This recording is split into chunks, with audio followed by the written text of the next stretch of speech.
Menopause usually 48 years నుంచి 52 years మధ్యలో వస్తుంది. జస్ట్ బిఫోర్ మెనోపాజ్ని పెరిమెనోపాజ్ అంటారు.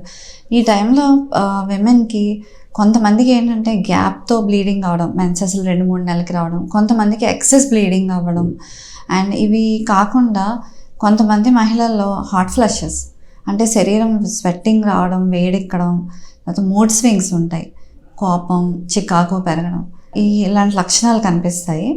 అండ్ ఈ టైంలోనే వాళ్ళు వెయిట్ కూడా పెరుగుతారు.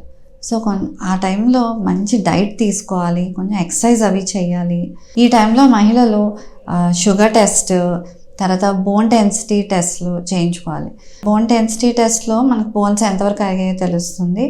And calcium supplements, vitamin D supplements, తర్వాత బి కాంప్లెక్స్, ఇవన్నీ ఆ టైంలో తీసుకోవాలి. మెడ్ ప్లస్ లో అదే మెడిసిన్, అదే క్వాలిటీ, మార్కెటింగ్, డిస్ట్రిబ్యూషన్, ఇంకోటి అంటూ వీళ్ళకి అదనపు ఛార్జీలు ఉండవు. అందువల్లే 50 to 80% డిస్కౌంట్ లో మనకు అందిస్తున్నారు.